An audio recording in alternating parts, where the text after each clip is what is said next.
हाय दोस्तों, एक बार फिर MPCS पर आपका स्वागत है। UPSSC का दूसरा टॉपिक है वैदिक सभ्यता इतिहास का। तो हम आज वैदिक सभ्यता को कंप्लीट करेंगे। चलिए देखते हैं। वैदिक सभ्यता भारत की प्राचीन सभ्यता है जिसमें वेदों की रचना हुई। वैदिक शब्द का अर्थ जो है वेद होता है। वैदिक शब्द का अर्थ जो है वेद है। वेद का अर्थ ज्ञान होता है। वेद का अर्थ क्या है? ज्ञान। वैदिक संस्कृति के निर्माता आर्य हैं। वैदिक संस्कृति के जो निर्माता हैं वो आर्य हैं। वैदिक संस्कृति में आर्य शब्द का अर्थ श्रेष्ठ होता है। ठीक है, ये जो घेरे में क्वेश्चन है उसको समझते चलना। ठीक है, और वैदिक संस्कृति में आर्य का शब्द होता है श्रेष्ठ और वेद का अर्थ होता है ज्ञान। ठीक है, उत्तम, अभिजात या कुलीन एक ही बात होती है इसमें। ठीक है, ये सब एक ही शब्द हैं। श्रेष्ठ, कुलीन, उत्तम, अभिजात, ठीक है, या उत्कृष्ट, ये सभी जो है वैदिक संस्कृति में आर्य के अर्थ हैं। सर्वप्रथम मैक्स कूलर ने 1853 में आर्य शब्द का प्रयोग किया था। ठीक है, प्रयोग एक श्रेष्ठ जाति के आशय पर किया गया था। आर्यों की भाषा संस्कृत थी। आर्यों की कैसी भाषा थी? संस्कृत। अगला पॉइंट है अध्ययन की सुविधा से वैदिक सभ्यता को दो भागों में बांटा गया है। नंबर 1 ऋग्वैदिक काल जो 1500 से 1000 ईसा पूर्व तक। दूसरा है उत्तर वैदिक काल जो 1000 से 600 ईसा पूर्व तक। और पूरे वैदिक काल की बात करेंगे तो पूरा वैदिक काल 1500 से और 600 1500 से और 600 ईस्वी पूर्व तक चला है। ठीक है, जिसे दो भागों में बांट दिया गया है। चलिए अगला वैदिक काल हम इसमें देखेंगे। पहले नंबर ऋग्वैदिक काल को। ऋग्वैदिक काल में इस काल का तिथि निर्धारण जितना विवादग्रस्त रहा है उतना ही इस काल के बारे में सटीक जानकारी प्राप्त करना ऋग्वेद संहिता की रचना काल में हुई है। अतः यह इस काल की जानकारी एकमात्र साहित्यिक स्रोत है। कहने का मतलब यह है कि ऋग्वेद की सबसे अधिक जो जानकारी जो मिलेगी वो ऋग्वैदिक काल की ऋग्वेद से मिलेगी, क्योंकि ऋग्वेद ही एकमात्र ऐसा साहित्यिक स्रोत है जो ऋग्वैदिक काल की जानकारी देता है। अगला है सिंधु सभ्यता के विपरीत। सिंधु सभ्यता के विपरीत वैदिक सभ्यता मूलतः ग्रामीण थी। ठीक है, यहाँ विपरीत शब्द क्यों कहा? क्योंकि सिंधु सभ्यता में की जो सभ्यता थी वो मूलतः शहरी सभ्यता थी, जबकि वैदिक सभ्यता जो है ग्रामीण सभ्यता थी। आर्यों का प्रारंभिक जीवन जो है पशुचारक था, जो बाद में कृषि के लिए भी गौणकार्य था। यानी मेन चीज जो थी वो पशुपालन था यहाँ पर और खेती करना। अगला 1400 ईस्वी में बोगज कोई एशिया माइनर के अभिलेख में ऋग्वैदिक काल का देवी देवताओं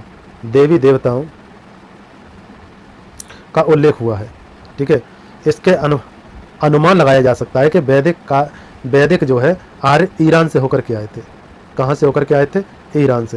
ये अनुमान लगाया है कि जो वैदिक थे, जो आर्य थे वो ईरान से होकर के आए थे, भारत में आए थे। ठीक है, अगला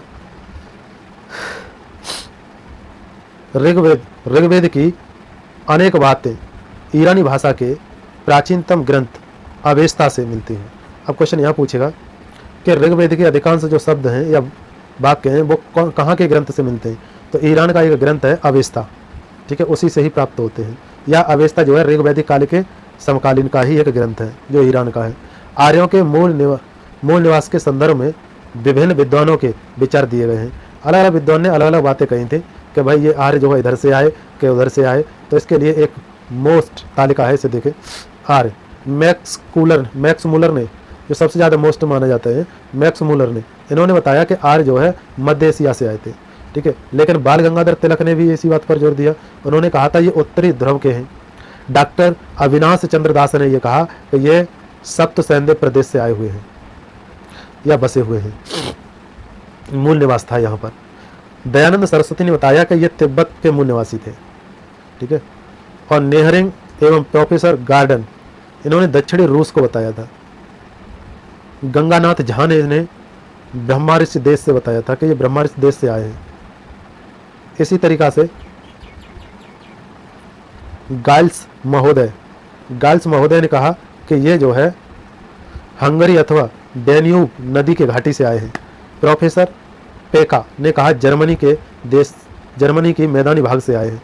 देखिए ये क्वेश्चन पूछता है कि ये किसने कहा था कि जर्मनी के मैदानी भाग से आए हैं, तो प्रोफेसर पेका, ठीक है, प्रोफेसर पेका। और ये तिब्बती है, ये दयानंद सरस्वती ने कहा था, ठीक है। तो अगला पॉइंट, अधिकांशतः जो क्वेश्चन जो आता है, अधिकांशतः विद्वान मैक्स मूलर के विचारों के से सहमत हो गए और उन्होंने मान लिया कि आर्य जो है मध्य एशिया से आए थे। तो मध्य एशिया क्लियर हो गया। बाकी नाम से पूछता है तो वाला अलग। भौगोलिक विस्तार, यानी भौगोलिक विस्तार में हम देखेंगे कि इसका विस्तार कहाँ से कहाँ तक है। आर्यों की आरंभिक इतिहास की जानकारी का मुख्य स्रोत ऋग्वेद है। क्या है? ऋग्वेद। ऋग्वेद में आर्य निवास स्थल के किसी सप्त सैंधव क्षेत्र का उल्लेख मिलता है जिसका अर्थ होता है 7 नदियों का क्षेत्र, ठीक है, 7 नदियों का क्षेत्र। किसका उल्लेख है? ये सप्त सैंधव, ठीक है, सप्त सैंधव क्षेत्र का उल्लेख मिलता है। सप्त सैंधव क्षेत्र का मतलब हो गया 7 नदियों का क्षेत्र। अब 7 नदियाँ कौन कौन सी हैं उसका ध्यान रखना है। 7 नदियाँ हैं सिंधु, पहली नंबर सिंधु नदी, दूसरी है सरस्वती, फिर सतुच्छिड़, फिर विपाशा, ठीक है, फिर परसरणी, फिर वितस्ता और फिर आस्किनी। ये 7 नदियाँ हैं। 7 नदियों के नाम भी दे रखे, उपनाम भी दे रखे। सिंध नदी को सिंध नदी कहा जाता है, सरस्वती को सरस्वती कहा जाता था और सतलज को सतोद्रिक कहा जाता है, और ब्यास नदी को विपाशा और रावी को परसरणी, झेलम को वितस्ता और चिनाब को अस्किनी। अगला पॉइंट, ऋग्वेद से प्राप्त जानकारी के अनुसार आर्यों का विस्तार जो है अफगानिस्तान के पंजाब पश्चिमी उत्तर प्रदेश तक था। सतलज से यमुना तक का यह विस्तार था। ऋग्वेद से ये प्राप्त हुआ कि इनका विस्तार जो है, इसका विस्तार, आर्यों का विस्तार अफगानिस्तान से पंजाब, ठीक है, अफगानिस्तान से कहाँ तक? अफगानिस्तान और पंजाब तथा पश्चिमी उत्तर प्रदेश तक था। सतलज से यमुना तक का क्षेत्र ब्रह्मावर्त, ठीक है, कहलाता था। इसको कहते थे ब्रह्मावर्त। मनुस्मृति में सरस्वती और दृश्यद्वती नदियों के बीच के प्रदेश को, ठीक है, कौन कौन सी? मनुस्मृति में सरस्वती और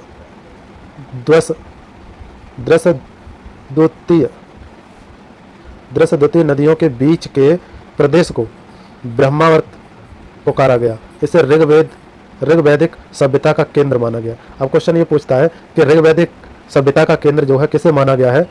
तो ब्रह्मावर्त को, ठीक है, ब्रह्मावर्त को, जो सरस्वती और दृश्यद्वती नदी के बीच में स्थित है। गंगा व यमुना के दोआब क्षेत्र एवं उनके सीमावर्ती क्षेत्रों पर भी आर्यों ने कब्जा किया, जिसे ब्रह्मऋषि देश कहा जाता है। ब्रह्मऋषि देश कहा जाता है, यानी गंगा यमुना के बीच का जो भाग है उसे ऋग्वेद में ब्रह्मऋषि देश कहा जाता है। कालांतर में संपूर्ण उत्तर भाग में आर्यों के विस्तार के लिए जिसे आर्यावर्त कहा जाता है। आर्यावर्त, जिसे उत्तर प्रदेश भी कह देते हैं, ठीक है। वैदिक संहिताओं में 31 नदियों का उल्लेख किया गया है। कितनी नदियों का उल्लेख किया गया है? 31 नदियों का उल्लेख किया गया है, जिनमें से 25 नदियों का उल्लेख ऋग्वेद में हुआ है, ठीक है। पूछ ले कि कितनी नदियों का उल्लेख ऋग्वेद में हुआ है, तो 25 नदियों में। किंतु ध्यान देने योग्य कि ऋग्वेद में नदी सूक्ति में केवल 21 नदी, और नदी सूक्ति एक सूक्ति है, उसमें केवल 21 नदियों का ही उल्लेख किया गया है। पूरे ऋग्वेद में, ऋग संहिता में 31 नदियां हैं, ऋग्वेद में 25 नदियों का उल्लेख किया गया है, और ऋग सूत्र जो है सूक्ति है उसमें 21 नदियों का वर्णन किया गया है। इस काल की सर्वाधिक महत्वपूर्ण नदी सिंधु नदी है। देखिए ये तब भी सिंधु नदी थी। सर्वाधिक महत्वपूर्ण पवित्र नदी सरस्वती नदी है। देखो महत्वपूर्ण जो है सिंधु नदी है और पवित्र नदी सरस्वती नदी है, जिसे देवी तमा या माते तमा या नदी तमा भी कहा जाता है। ठीक है, ये कैसे सरस्वती नदी के नाम है कि ऋग्वैदिक काल में से किस किस नाम से जाना जाता था? देवी तमा, माते तमा और नदी तमा के नाम से भी जाना जाता था। ऋग्वेद में गंगा नदी का एक बार, जबकि गंगा नदी का कितनी बार? एक बार। गंगा नदी का एक बार और यमुना नदी का 3 बार नाम लिया गया है। यमुना नदी का कितने बार लिया गया है? 3 बार नाम लिया गया है। ठीक है, 3 बार। अगला चलिए देखते हैं। ऋग्वेद में हिमालय पर्वत एवं उनकी एक चोटी मुजवत्र का भी वर्णन मिलता है। नाम इसका है मुजवत्र, हिमालय की चोटी। पूछ लेगा कि हिमालय की किस चोटी का नाम दिया गया है? तो मुजवत्र। और ऋग्वैदिक काल की जो नदियां हैं उन्हें देख लें, उनके उपनाम है। ठीक है, आधुनिक अभी वर्तमान में उन्हें क्या कहते हैं, पहले क्या कहते थे? परसरणी को क्या कहा जाता था? रावी नदी को कहा जाता था। और यहीं पर 10 राजा युद्ध हुआ है। ठीक है, रावी नदी पर। और सतोद्री को सतलज कहा जाता था। ये तो थोड़ा बहुत समझ में आता है कि सतलज और सतोद्री। और अस्किनी को चिनाब या चेनाब कहते थे, चिनाब या चेनाब। ठीक है, वर्तमान में से चेनाब कहते हैं और पहले से अस्किनी नदी कहा जाता था। झेलम नदी को बेतस्ता नदी के नाम से जाना जाता है। ठीक है, विपाशा नदी को व्यास नदी के नाम से अभी जाना जाता है। गोमती को वर्तमान में गोमल नाम से जाना जाता है। कुंभ या कुंभा नदी को काबुल नदी से जाना जाता है। ये ठीक है, ये वर्तमान में नाम है। इधर वाले जो नाम है ये सभी वर्तमान में जाने जाते हैं, वो नाम है। ठीक है, और ये ऋग्वैदिक काल में जाने जाते हैं, वो नाम है। अगला है सदा नीरा को गंडक नदी के नाम से जाना जाता था। किस नदी के नाम से? सदा नीरा को गंडक नदी के नाम से जाना जाता था। और कुंभ नदी को कुर्रम से जाना जाता है। और सिंध नदी को इंडस नदी के नाम से जाना जाता है। अभी जो है इंडस नदी कहा जाता है सिंध नदी को, पहले सिंध ही कहा जाता था। सामाजिक स्थिति, अब सामाजिक स्थिति के बारे में देखेंगे। ऋग्वैदिक समाज जो है पितृत्मक था, पितृसत्तात्मक। कहने का मतलब यह है, पहले जो शासक था यानी जो समाज था वो पितृसत्तात्मक था, यानी पिता पर आधारित था एक तरीका से। सामाजिक संगठन का आधार गोत्र या जन्म मूलक था, यानी गोत्र की सबसे ज़्यादा यहाँ पर विवेचना है कि इसमें सामाजिक संगठन का मुख्य आधार था कि एक ही गोत्र के लोग जो है समाज में संगठित रहेंगे और उसे गोत्र कहा जाता था। ठीक है, समाज की सबसे छोटी एवं आधारभूत इकाई परिवार था, यानी समाज जो है परिवार से मिलकर के बना था, आज भी बना है। जिसका मुखिया कौन होता था? पिता होता था, जिसे कलप कहा जाता था। मेन बात यह है। ठीक है, ऋग्वैदिक काल में घर के मुखिया को क्या कहा जाता था? कलप कहा जाता था। पितृसत्तात्मक समाज के होते हुए भी महिलाओं को यथोचित सम्मान प्राप्त था, यानी पितृसत्तात्मक व्यवस्था थी, फिर भी महिलाओं को पूर्ण रूप से सम्मान, ठीक है, प्राप्त थे, जो आज इतने नहीं है। ऋग्वैदिक काल में संयुक्त परिवार की प्रथा प्रचलित थी, यानी पहले जो है संयुक्त परिवार रहते थे, जिसमें दादा दादी, नाना नानी, ठीक है, ऐसे सभी लोग रहते थे। दादा दादी भी रहते थे, नाना नानी भी रहते थे, ठीक है, पोते भी रहते थे। इसमें एक ही शब्द नप्त्र का प्रयोग होता था। ठीक है, आदि के लिए, ठीक है, आदि के लिए एक ही शब्द प्रयोग होता था कि नप्त्र। तुम्हारा परिवार कैसा है? नप्त्र। ठीक है, इसका विशेष ध्यान रखेंगे, नप्त्र। ऋग्वैदिक काल में वर्ण व्यवस्था के चिन्ह दिखाई देते हैं। अब वर्ण व्यवस्था क्या होता है वो समझ लीजिए। ऋग्वैदिक काल में वर्ण व्यवस्था के भी, चलिए देखिए, ऋग्वैदिक काल में वर्ण व्यवस्था के चिन्ह दिखाई देते हैं।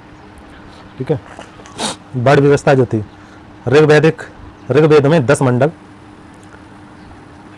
में वर्णित पुरुष सूक्ति में 4 वर्णों की उत्पत्ति हुई है। पुरुष सूक्ति में, ठीक है, 4 वर्णों की उत्पत्ति हुई है। इसके अनुसार विराट पुरुष के मुख से ब्रह्मा, विराट पुरुष, ठीक है, विराट पुरुष, जैसे गीता का जो श्री कृष्ण ने अपना विराट रूप रखा हुआ है, वैसे ही उसमें दिखाया गया है कि ब्राह्मण, क्षत्रिय, और जो क्षत्रिय भुजाओं से, वैश्य जांघों से और शूद्र पैरों से उत्पन्न हुए हैं, और मुख से हुए हैं, मुख से ब्राह्मण। ठीक है, इस बात का ध्यान रखना। तो क्योंकि इसमें यह बताया गया है कि मुख से जो है, मुख से ब्राह्मण हैं, और क्षत्रिय भुजाओं से हैं, और वैश्य जांघों से हैं, और शूद्र पैरों से उत्पन्न हुए हैं। इस काल में स्त्री अपने पति के साथ यज्ञ कार्य में भाग लेती थी।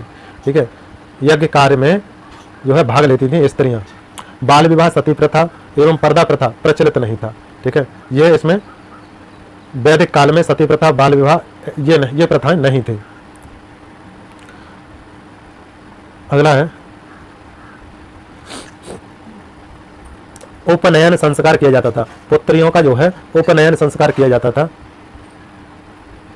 विधवा विवाह की प्रथा प्रचलित थी, यानी विधवा जो है पुनः विवाह कर सकती थी। सामान्यतः एक पत्नी तो विवाह ही प्रचलित था, यानी पहले पुरुष एक ही पत्नी से शादी करते थे। विवाह में दहेज जैसी कुप्रथा का प्रचलन नहीं था। ठीक है, कुप्रथा यानी दहेज की जो प्रथा थी उसका प्रचलन नहीं था। वस्तुतः शब्द कन्या को दिए जाने वाले उपहार का द्योतक था, यानी कन्या को जो दिया जाता था उपहार, वही उपहार था। ठीक है, शिक्षा के द्वारा स्त्रियों के लिए भी खुले थे, यानी उस समय जो है शिक्षा के द्वार स्त्रियों के लिए भी खुले थे, अर्थात स्त्रियां जो है शिक्षा ग्रहण करती थीं। ऋग्वेद में लोप मुद्रा, घोषा, चिकता, अपाला एवं विश्वभारा जैसी विदुषी स्त्रियों का वर्णन हुआ है। ठीक है, ऋग्वेद में जो ये विदुषी स्त्रियां हैं, लोपा मुद्रा, घोषा, ठीक है, चिकता और अपाला और विश्वभारा जैसी विदुषी स्त्रियों का भी वर्णन मिलता है। आजीवन अविवाहित रहने वाली कन्या को क्या कहा जाता था? अमाजू। जिसका ध्यान रखना है उसे क्या कहा जाता था? अमाजू, जो पूरे जीवन भर अविवाहित रहती थी। पुत्र प्राप्ति के लिए नियोग की प्रथा स्वीकार की गई थी। इसके अंतर्गत महिला को अपने देवर से साहचर्य प्रस्थापित करना पड़ता था। ठीक है, अपने देवर से साहचर्य प्रतिस्थापित करना पड़ता था और पुत्र प्राप्ति के लिए। वैदिक काल में दास प्रथा का प्रचलन था, यानी दास प्रथा भी थी, किंतु यह प्राचीन यूनानी और रोम की भांति नहीं थी। ठीक है, अगला है आर्य मांसाहारी व शाकाहारी दोनों प्रकार के भोजन करते थे। ऋग्वैदिक काल में मोम और सुरा का भी प्रचलन था, यानी आर्य जो है शाकाहारी भोजन करते थे, मांसाहारी भोजन करते थे। अगला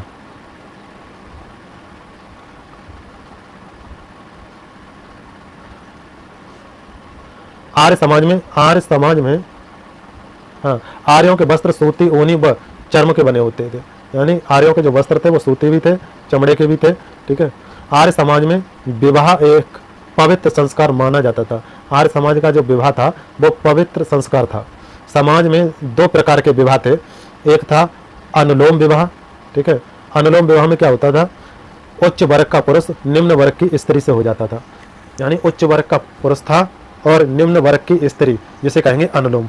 और इसका विपरीत यानी विलोम जो होता था दूसरे प्रकार का, यानी उच्च वर्ग की स्त्री और निम्न वर्ग का पुरुष, इसे विलोम विवाह कहते थे। दो प्रकार के विवाह होते थे। ठीक है, ऋग्वैदिक काल में नर्तकियों द्वारा विशिष्ट परिधान यानी पेशस धारण करने का विवेचन मिलता है, यानी जो नर्तकियां थीं जो विशेष प्रकार की एक वेशभूषा पहनती थी उसे पेशस धारण किया जाता था। ठीक है, उसे पेशस कहा जाता था। कान में कड़ शोभन एवं शीश पर मुकुट नामक आभूषणों के पहनने की प्रथा थी।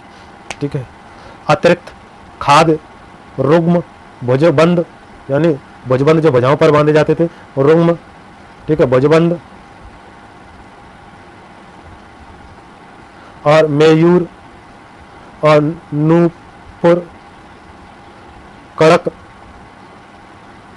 कंकड़ और एवं मुद्रिका आदि आभूषणों की धारणा किए जाते थे, यानी ऐसी चीजें जो है पहनी जाती थी आभूषणों में।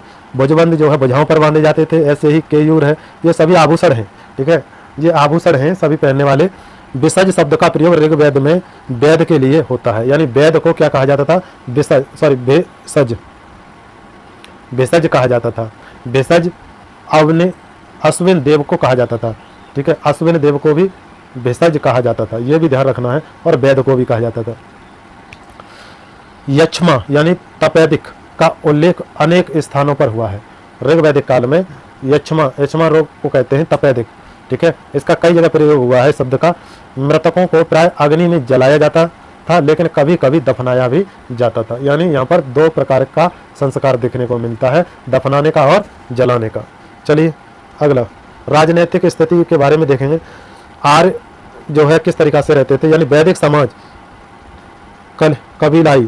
कबीलाई व्यवस्था पर आधारित थे, यानी जो कबीला उनके बने हुए थे उस पर आधारित थे। और वैदिक लोग जनों व कबीलों में विभाजित थे। इसमें जनों और कबीलों में विभाजित थे। कबीलों का एक राजा होता था, इसे गोप कहा जाता था। कबीलों के राजा को क्या कहा जाता था? गोप कहा जाता था। ध्यान रखना इसका, गोप। आर्यों का पंचजन भी कहा जाता था। आर्यों को दूसरा नाम था पंचजन।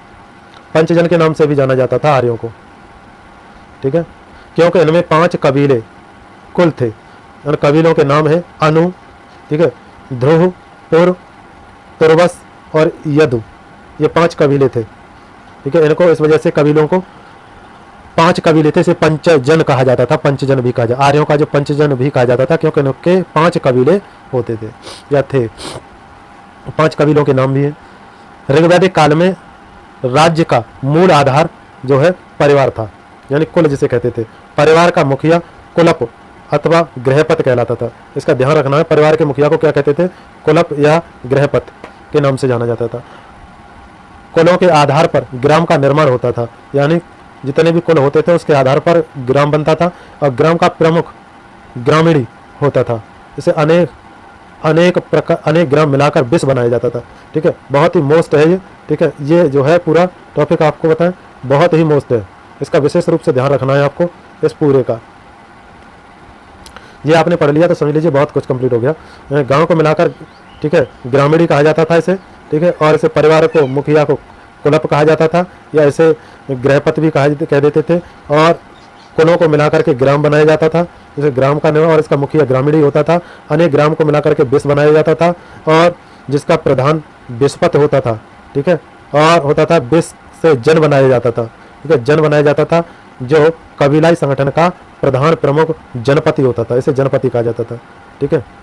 क्लियर हुआ? इसे जनपति जो है कई जन को मिलाकर के बनता था। पहले राजा, पुरोहित और विषपत, ग्रामीणी, फिर इसके बाद कुलपति, यानी कुलप होगा। और कुलप के बाद फिर ग्रामीणी, कई कुलों को मिलाकर के ग्रामीणी बनेगा, ठीक है। और ग्रामीणों को मिलाकर के कई विष बनता था, उसे विषपत कहा जाता था। और कई विषयों को मिलाकर के, ठीक है, जन बनाया जाता था। इसे जनपद कहा जाता था, ठीक है, जनपद। और इसमें एक पुरोहित होता था, उसे जनपद को ही राजा कह देते थे, जनपद प्रमुख, ठीक है।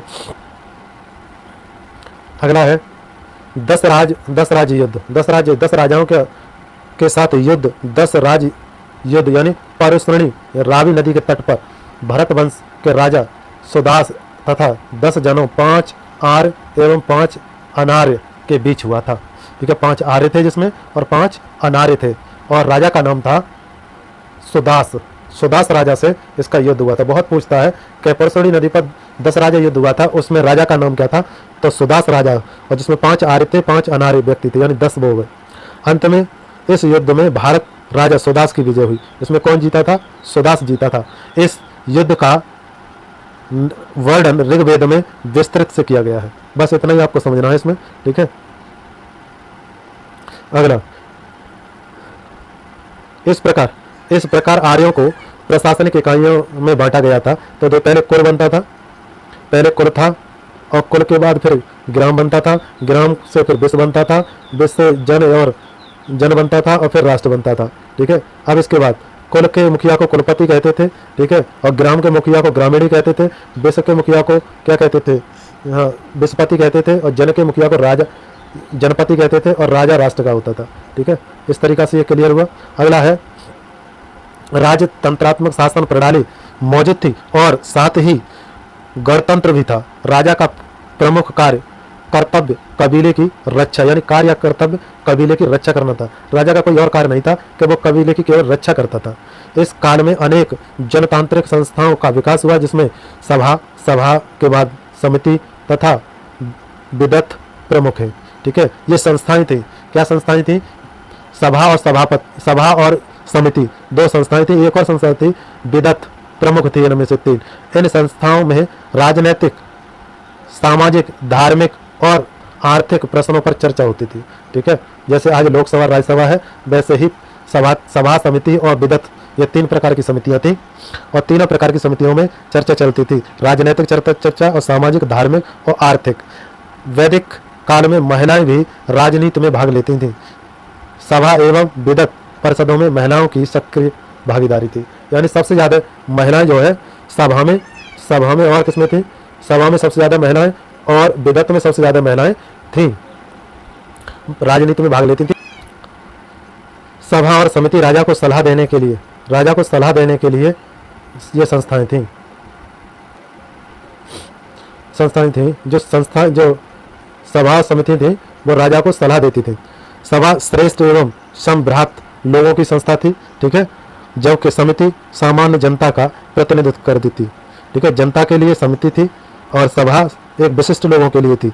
समिति केंद्रीय राजनैतिक संस्था भी कहलाती थी, जो राजा की नियुक्ति थी पद मुक्त करने व उस पर नियंत्रण रखती थी। विदत आर्यों की प्राचीन संस्था थी। अच्छा, विदत जो है आर्यों की प्राचीन संस्था थी। स्त्रियां सभा एवं समिति में भाग ले सकती थीं। सभा में भी भाग लेती थीं स्त्रियां और समिति में भी भाग ले सकती थीं। ठीक है, अगला है राजा भूमि का स्वामी नहीं होता था। राजा भूमि का स्वामी नहीं होता था, जबकि भूमि का स्वामी जनता होती थी। राजा भूमि का स्वामी नहीं होता था, जबकि भूमि का स्वामी जनता होती थी। बलि एक प्रकार का कर था। बलि क्या था? एक प्रकार का उस समय कर था, जो प्रजा द्वारा स्वेच्छा से राजा को दिया जाता था। राजा अपने इसके बदले उनकी सुरक्षा की जिम्मेदारी लेता था।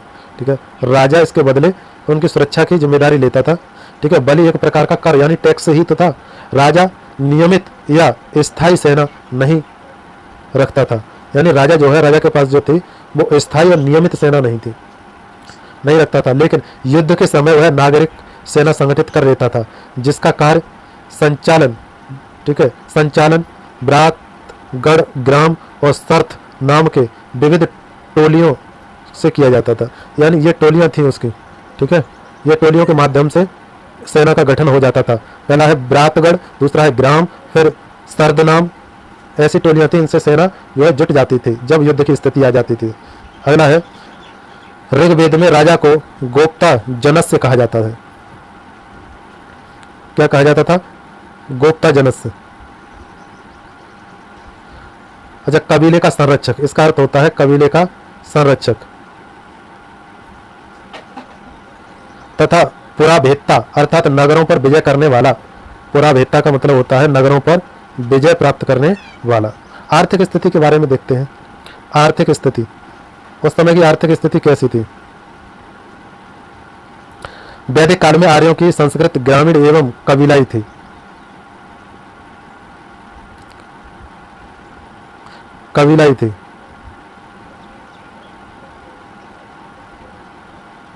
पशुपालन प्राथमिक पेशा था और कृषि द्वितीयक। इसका विशेष रूप से ध्यान रखना। पशुओं को पालना पहली बात थी, जबकि कृषि करना यह दूसरी बात। इस काल में गाय को पवित्र पशु माना जाता था।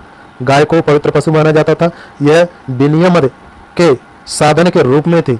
आर्यों की अधिकांश लड़ाइयाँ गायों के से लेकर के थी, यानी सबसे ज्यादा आर्यों की जो लड़ाई थी वो गायों के ऊपर थी। गाय को अष्टकर्णी भी कहा जाता था। गाय का नाम था अष्टकर्णी भी कह देते थे। ठीक है, जो उनके ऊपर स्वामित्व का सूचक था। गविष्ठ यानी गाय की महत्ता बताने वाला शब्द है। ठीक है, गविष्ठ का मतलब होता है गाय की महत्ता बताने वाला।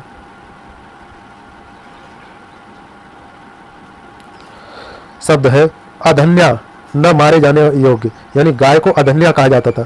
अधन्या का मतलब है न मारे जाने योग्य। अधन्या का अर्थ होता है कि जो चीज मारी न जा सके उसे कहेंगे अधन्या। अगला है गाय की हत्या। गाय की हत्या करने वाले या उसे घायल करने वाले के लिए वेदों में मृत्युदंड, देश निकास ले जाने की व्यवस्था थी, यानी उसे देश से निकाल दिया जाता था या उसे मृत्युदंड दे दिया जाता था। पड़ नामक व्यापारी, ठीक है, पड़ नामक व्यापारी पशुओं की चोरी के लिए कुख्यात थे, यानी आज के चोर और पहले के पड़। ठीक है, नाम से जाने जाते थे। पुत्री को दोहिता इसलिए कहा जाता था क्योंकि वही गाय का दूध देती थी।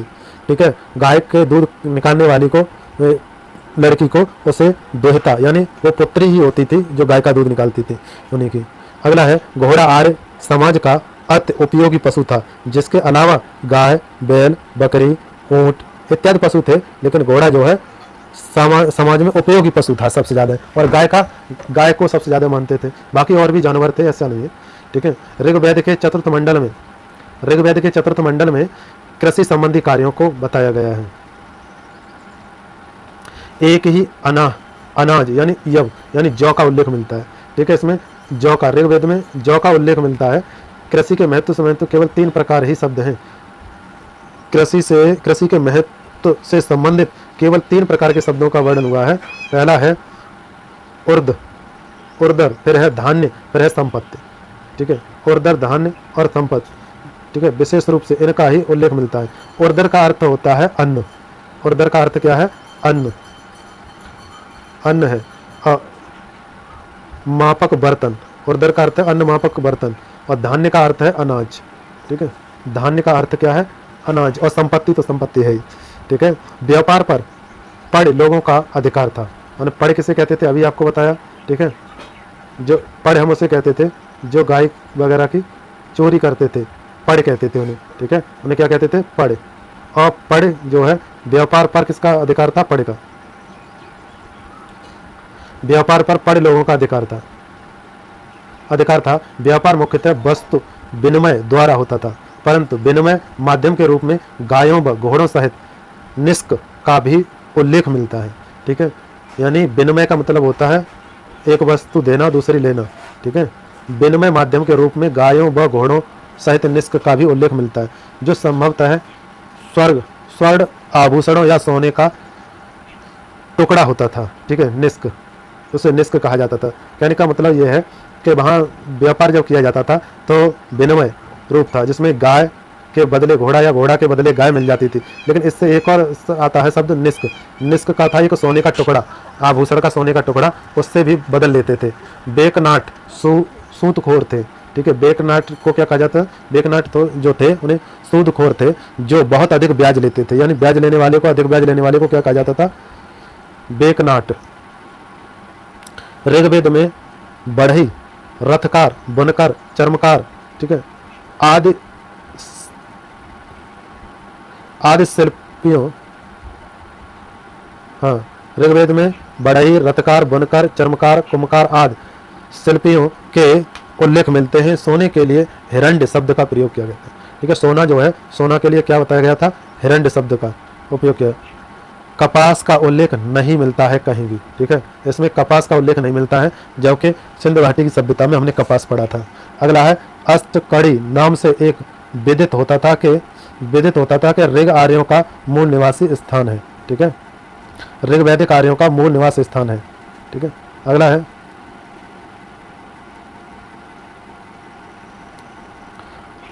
अयस।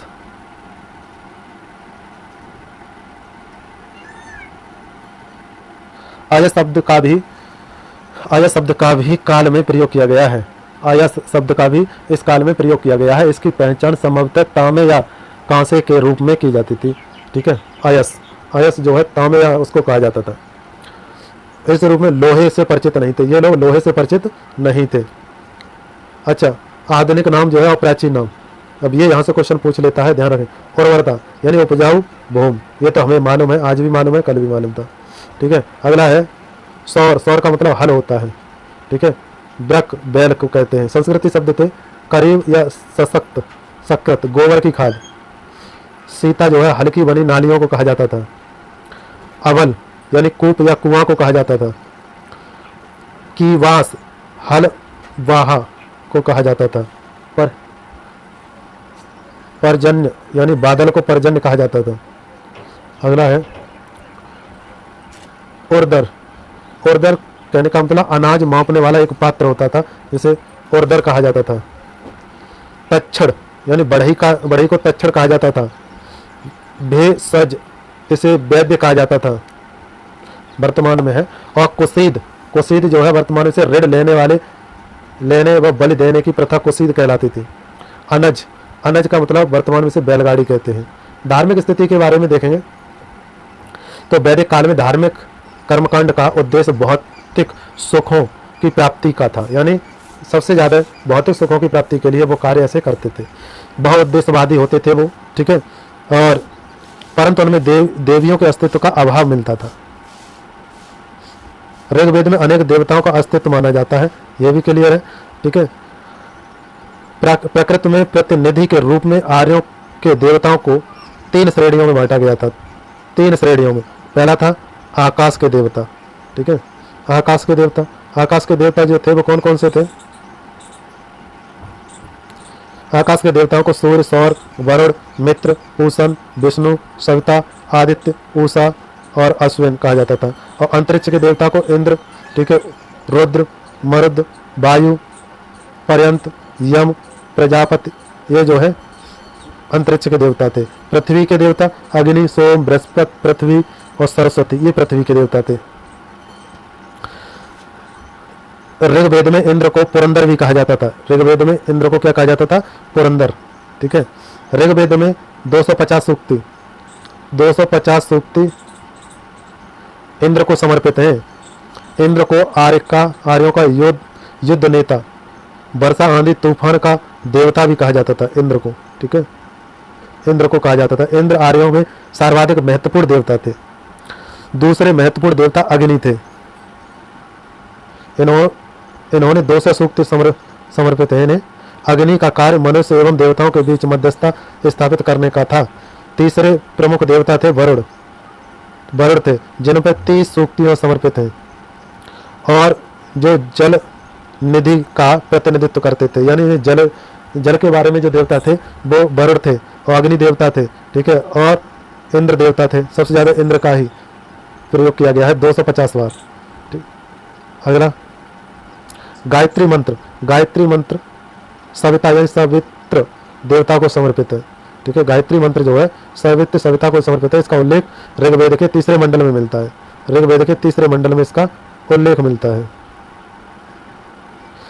इसकी रचना विश्वामित्र ने की थी, ठीक है। इसकी रचना किसने की थी? विश्वामित्र ने। सोम को पेय पदार्थ का देवता भी कहा जाता है। सोम को पेय पदार्थ का देवता भी कहा जाता है, जिसका उल्लेख ऋग्वेद के 9वें मंडल में मिलता है।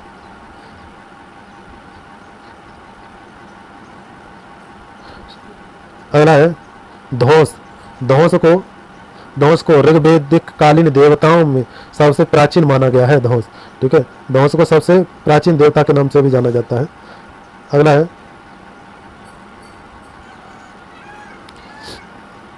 सरस्वती नदी। सरस्वती नदी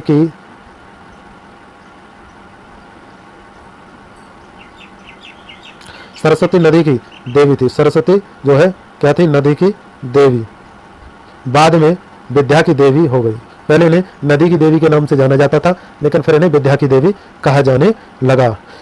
ऋग्वैदिक काल में मूर्ति पूजा का उल्लेख नहीं है, कहीं भी कोई भी मूर्ति ऋग्वैदिक काल में नहीं मिली है। पूषण ऋग्वैदिक काल में पशुओं के देवता थे। पूषण जो उत्तर वैदिक काल में शूद्रों के देवता हो गए। फिर बाद में क्या हुआ? उत्तर वैदिक काल में जैसे आए वैसे ये शूद्रों के देवता हो गए। अगला है रुद्र। अनैतिक आचरण से संबंध माने जाते हैं। रुद्र जो है अनैतिक आचरण वाले देवता थे, से संबंधित माने जाते हैं। ये चिकित्सा के संरक्षक थे। रुद्र जो है क्या थे? चिकित्सा के संरक्षक देवता थे।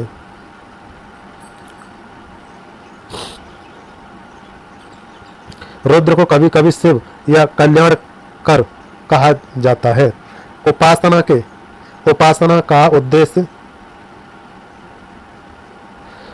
का उद्देश्य भौतिक सुखों की प्राप्ति था। उपासना की विधि प्रार्थना एवं यज्ञ थी। अरण्यानी ऋग्वैदिक काल में जंगल की देवी थी। जंगल की देवी को क्या कहा जाता था? अरण्यानी। ऋग्वेद के प्रथम एवं 10वें मंडल की रचना संभवतः सबसे बाद में हुई है। सबसे बाद में किसकी? प्रथम और 10वें मंडल की रचना हुई है, ठीक है। यहाँ तक आपका ऋग्वैदिक काल था, ठीक है। अगले में हम उत्तर वैदिक काल की बात करेंगे। तब तक के लिए नमस्कार, धन्यवाद। वीडियो अच्छा लगा हो तो लाइक कर दें और सब्सक्राइब कर दें। 2-4 बार इस वीडियो को देखेंगे तो आपको स्वतः ही ये समझ में आने लगेगा। ओके, धन्यवाद।